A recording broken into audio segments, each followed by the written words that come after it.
प्रदेश में इन दिनों जहां स्कूलों में वार्षिक परीक्षा के दौरान दिए गए परीक्षाओं के मूल्यांकन की प्रक्रिया चली है, वहीं जिला कुल्लू में शारीरिक शिक्षा के विषयों के पेपर का मूल्यांकन न होने पर शारीरिक शिक्षा अध्यापकों ने रोष जताया है। वहीं जिला कुल्लू डीपी संघ ने उप निदेशक के माध्यम से शिक्षा मंत्री व मुख्यमंत्री को ज्ञापन प्रेषित किया है।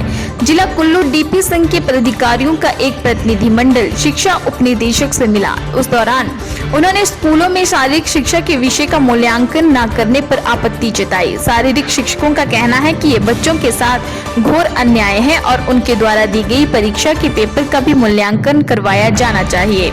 संघ के जिला अध्यक्ष देवीचंद ठाकुर का कहना है कि जब उन्होंने इस बारे में शिक्षा विभाग के अधिकारियों से बात की तो उनका कहना है कि अन्य विषयों के पेपर के मूल्यांकन के आधार पर छात्रों को नंबर दे दिए जाएंगे, जो सरासर गलत है। उनका कहना है कि शारीरिक शिक्षा के छात्रों का मेरिट के आधार पर ही चयन होता है और उनके नंबर हर साल अन्य विषयों से इस विषय में ज्यादा आते हैं। अगर उन्हें बाकी विषयों के बराबर ही नंबर दिए जाएं तो उनके भविष्य के साथ खिलवाड़ होगा। मार्च में अभी पेपर हुए थे +2 के, तो अभी जो मूल्यांकन का कार्य चला हुआ है, बाकी सब विषयों का मूल्यांकन हो रहा है, लेकिन फिजिकल एजुकेशन जो शारीरिक शिक्षा है उसके पेपरों का मूल्यांकन नहीं हो रहा है। तो इस विषय के ऊपर जब हमने बोर्ड के धर्मशाला जो डायरेक्टर हैं और जो सचिव हैं, चेयरमैन और जो सचिव हैं, जब हमने उनसे बात की तो उन्होंने कहा कि शारीरिक शिक्षा के पेपर का मूल्यांकन नहीं होगा।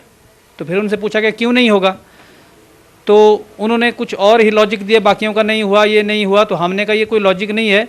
फिर उन्होंने जो बात कही, उन्होंने कहा बाकी जो 4 विषय हैं उनमें जिस विषय में सबसे ज़्यादा मार्क्स होंगे उतने मार्क्स जो है फिजिकल एजुकेशन में भी दिए जाएंगे, जो कि बिल्कुल गलत है। गलत इस दृष्टि से है कि बाकी पेपरों में नंबर बच्चों के कम होते हैं, शारीरिक शिक्षा में 10 से 15 नंबर ज़्यादा होते हैं, और इससे जो बच्चे का जो ओवरऑल जो उसका स्कोर बनता है या जो उसकी मेरिट बनती है या उसका जो प्रतिशत बनता है वो 2-3% ज़्यादा हो जाता है। जब बोर्ड पेपर का मूल्यांकन नहीं कर रहा है तो बच्चे को भविष्य में बहुत ज़्यादा नुकसान इसका उठाना पड़ सकता है। इसलिए हम बोर्ड से दरख्वास्त करते हैं, आग्रह कर रहे हैं कि आप अपने इस निर्णय को बदलिए, क्योंकि ये निर्णय जो बिल्कुल छात्रों के हितों के खिलाफ है। और दूसरी बात, जब पूरी साल बच्चे ने मेहनत की, मेहनत करने के बाद उसने पेपर दिया, 3 घंटे उसने एग्जामिनेशन रूम में लिखा, अब उसका मूल्यांकन ना होना बिल्कुल दुर्भाग्यपूर्ण है।